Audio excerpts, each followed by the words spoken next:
Nasib tragis Balawi di Nusantara dan pemetaan para pendukungnya termasuk Gus Rumel Abbas. Ini tulisan terbaru dari KRT Fakih Wirahadiningrat. Saya ingin terlebih dahulu menyampaikan kepada teman-teman bahwa saya hanya ingin fokus kepada pendapat beliau atau hal-hal yang disampaikan oleh KRT Fakih Wirahadiningrat tentang Gus Rumel Abbas ya. Karena mungkin ini ada hal menarik tentang beliau terkait pendukung Balawi yang bernama Rumel Abbas. Tentu kenapa di sini sebelum-sebelumnya banyak tulisan ini, keterangan tidak saya bacakan. Pertama tentu teman-teman bisa baca sendiri di RMI NU Banten, ini tulisannya panjang, dan yang kedua di sini agaknya banyak justifikasi yang ianya mungkin kita bisa persepsikan sebagai justifikasi yang cukup ekstrim ya.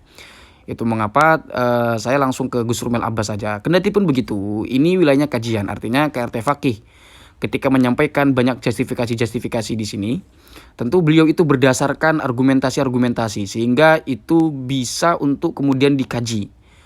Ya, jadi tidak bisa disalahkan juga, artinya ini bukan fitnahan, bukan tuduhan dari KRT Fakih Wirahadiningrat. Selagi di sini KRT Fakih Wirahadiningrat dalam tulisan ini memiliki landasan argumentasi.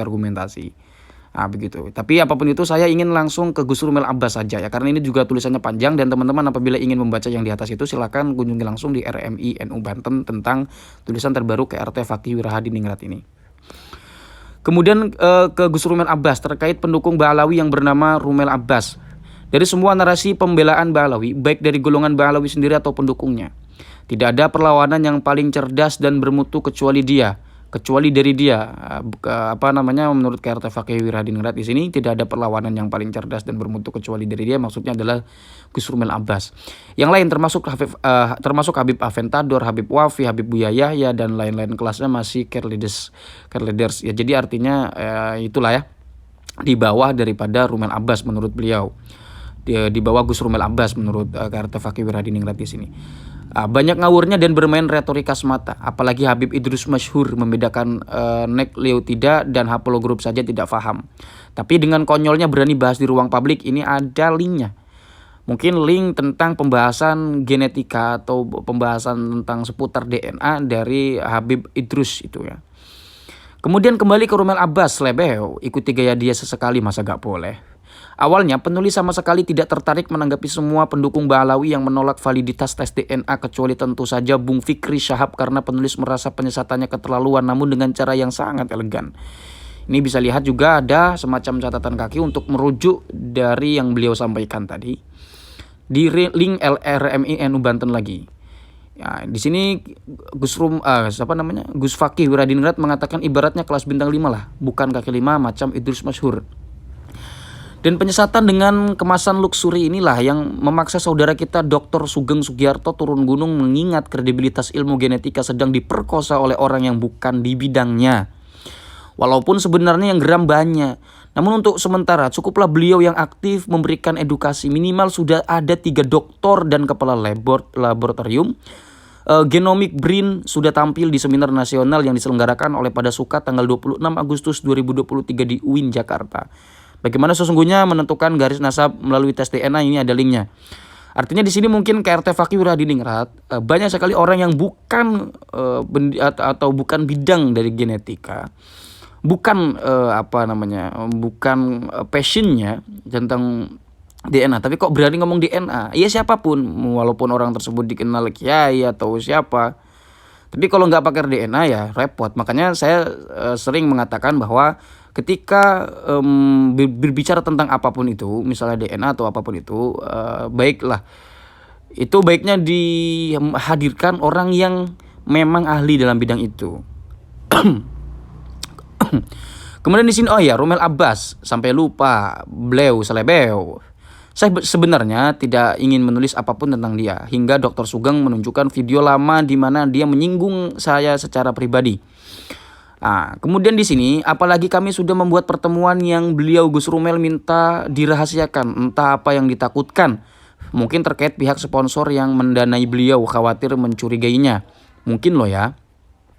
Kemudian di sini waktu itu dia ingin ketemu saya dan Gus Fuad dan dijembatani oleh Dr. Sugeng bertempat di Ponpes Gus Fuad Pleret Jogja. Itu kesimpulannya sebagai berikut. Wah, berarti ketika ada pertemuan antara Gus Rumel Abbas dengan KRT Fakih Wirahadiningrat, Ini ada beberapa kesimpulan, ada 7 poin yang di sini yang disampaikan oleh KRT Fakih Wiradiningrat antara pertemuan Gus Fuad, Gus Fakih dan Gus Rumel Abbas dan juga yang lain.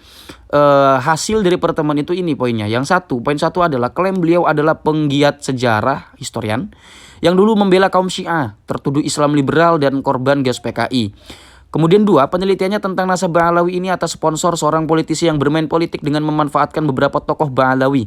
Dan jelas itu untuk kepentingan politik praktis, apalagi memasuki tahun-tahun politik. Ini ungkapan daripada Gus Fakih, KRT Fakih Wiradiningrat, bahwa beliau ini dapat sponsor, ya, jadi seorang politisi, entah untuk apa ya. Untuk Gus Rumel Abbas ini meneliti atau untuk mengkaji dari akhir-akhir inilah tentang polemik-polemik yang akhir-akhir ini tentang nasab Ba'alawi ini. Kemudian dia sudah dipanggil Habib baik yang Sunni kantor RA Pusat maupun yang Syiah. Berarti Gus Rumel Abbas ini sudah dipanggil Habib. Di mana yang Ba'alawi Syiah jauh lebih open minded dan cerdas dalam bersikap daripada yang Sunni. Infonya beberapa Ba'alawi bersedia tes DNA di laboratorium Dante Jerman dalam koordinasi dengan Gus Rumel pula.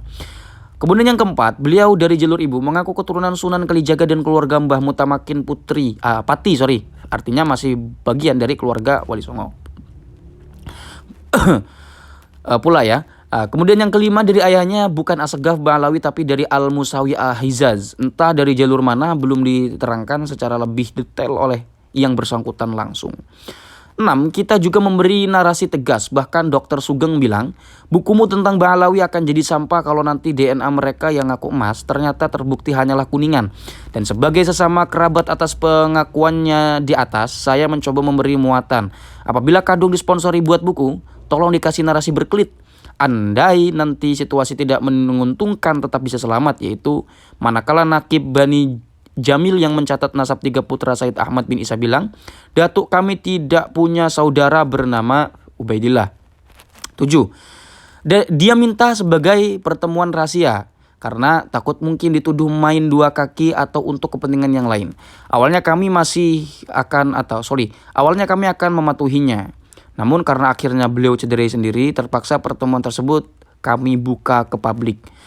Kenapa kami anggap pertemuan disebut dicederai oleh Gus RA sendiri atau Rumel Abbas sendiri? Setidaknya ada beberapa alasan. 1, harapan kami bahwa Gus RA atau Gus Rumel Abbas akan sadar dengan logikanya yang sehat atau dengan logika sehat malah memframing tes DNA dalam unggahannya yang menyesatkan. Ibaratnya setelah tahu di dalamnya kami, setelah Gus Rumel Abbas, mungkin di sini kata KRT Fakih, setelah mengetahui dalamnya kami, dalamnya orang-orang KRT Fakih di situ,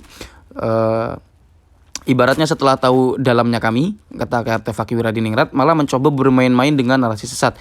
Itulah yang membuat akhirnya Dr. Sugeng sebagai inisiator pertemuan tersebut, kami minta agar membuat vlog edukasi DNA agar narasi sesat tidak muncul, tidak meracuni publik lagi.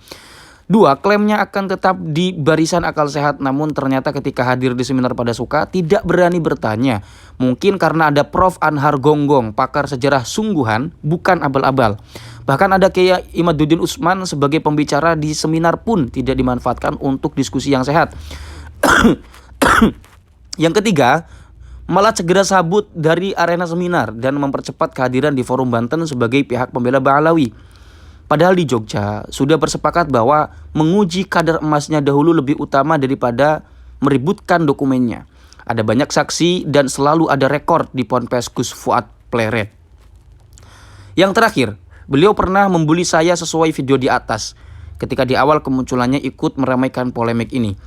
Bagi saya yang punya pedoman, kita sangat bisa memanipulasi catatan manusia namun tidak mungkin bisa memanipulasi catatan Tuhan dalam diri kita.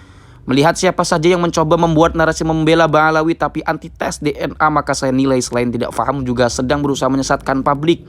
Dan manusia seperti ini sungguh tidak layak ditanggapi. Lah wong catatan Tuhan saja dia cederai, apalagi komitmen leluhur kemanusiaan. Dan dalam bulian Kanjeng Gus Rumel itu menanyakan kapasitas saya berbicara DNA. Baiklah, perlu saya jawab agar narasi DNA yang semakin tegak ini mendapatkan posisinya yang mulai sebagai catatan Tuhan yang layak dimuliakan oleh manusia-manusia yang bermain dan berpikiran sehat. Ini jawaban saya. 1. Membatalkan klaim sesat nasab Ba'alawi tidak perlu turun gunung sekelas Profesor Herawati atau Dr. Sugeng Sugiarto atau Di sini ada DR atau Dr. Sugeng Sugiarto, DR Ari Kaim dan kawan-kawan, cukup mahasiswa semester 4 jurusan biologi. Karena sangat mudah sebab klaim garis lurus laki-laki tersebut hanya berurusan dengan stabilnya DNA kromosom Y yang diturunkan melalui garis patrilineal, garis laki-laki. 2. Dan alhamdulillah sebagai pemerhati DNA, selain saya bertanya kepada ahlinya, juga pernah kuliah di 4 kampus yang berbeda dan 2 kampus diantaranya sekilas membahas tentang DNA. 3. Walau tidak secara langsung namun seolah gelar KRT saya juga dipertanyakan keabsahannya. Saya jawab bahwa ini adalah perlawanan kebudayaan, maka saya lebih suka menggunakan gelar kebudayaan daripada gelar akademik. KRT ya, menggunakan KRT itu daripada alasan di sini KRT Fakih Sumadiningrat di sini. Sekali lagi saya jawab, kata KRT Fakih ini adalah perlawanan kebudayaan, maka saya lebih suka menggunakan gelar kebudayaan daripada gelar akademik.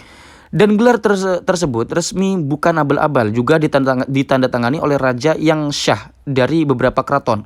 Artinya mewakili kegelisahan keraton-keraton Nusantara yang sejarahnya juga dimanipulasi dan berusaha dibelokkan dengan narasi sesat ke arah Yamanisasi. Ini menurut Gus Fakih atau KRT Fakih Wiradiningrat. Wiradiningrat ya, saya tadi sebut salah Sumadiningrat itu. KRT Fakih Wiradiningrat. Dan alhamdulillah kata KRT Fakih, sekarang barisan ilmuwan genetik siap memberikan testimoni kebenaran manakala kredibilitas sebuah ilmu mencoba dicederai dengan narasi sesat. Yang keempat, Gus Rumel juga mencoba membuli saya dengan situs Google Scholar untuk menguji kepakaran seseorang. Dan sekarang saya pertanyakan balik, beliau yang sudah berani menghina para pahlawan bangsa, bahkan memuji Mufti Batavia yang anteknya Belanda, serta narasi-narasi lain yang membikin banyak patriotik bangsa mendidih darahnya. Di manakah posisinya di situs Google Scholar? Maksudnya posisi Gus Rumel Abbas ini di mana posisi Google Scholar-nya, dan tulisan-tulisan ilmiah apa yang sudah terdaftar di situ. Artinya dulu Gus Rumel Abbas di sini mengatakan bahwa KRT Fakih ini secara akademisi dipertanyakan karena tidak terdaftar di Google Scholar. Begitupun di sini KRT Fakih membalikan kepada Gus Rumel bahwa Gus Rumel itu juga tidak tercatat di Google Scholar, gitu kata KRT Fakih Wiradiningrat. Kalau juga tidak ada, berarti kelasnya masih pemerhati, bukan ahli. Atau jangan-jangan hanyalah peneliti pemula. Harapan saya, janganlah publik diberi harapan palsu, terutama Ba'alawi. Tuntaskanlah dulu kepakaran Anda, baru membela dengan metodologi dan narasi yang benar. Saya sepakat dengan Dr. Sugeng. Anda orang yang cerdas. Semoga dikutuk jadi doktor agar bisa berbicara kebenaran dengan kaidah yang benar dalam konteks sebagai saudara. Izinkan memberi nasihat, tetaplah berdosa memberi harapan palsu kepada yang palsu. Jangan jadi Ronin atau samurai tak bertuan, khawatir disewa daimyo yang sesat dan digariskan kalah oleh sejarah. Salam waras, Rahayu Nusantaraku. Tulisan di malam Maulid Nabi Muhammad SAW 1445 Hijriah di suatu sudut sepi bumi Untung Suropati dan kampungnya Empu Gandring. Semoga kita bisa mengambil ketauladanan dan memetik hikmah sejarah dari ketiganya. Al-Fatihah.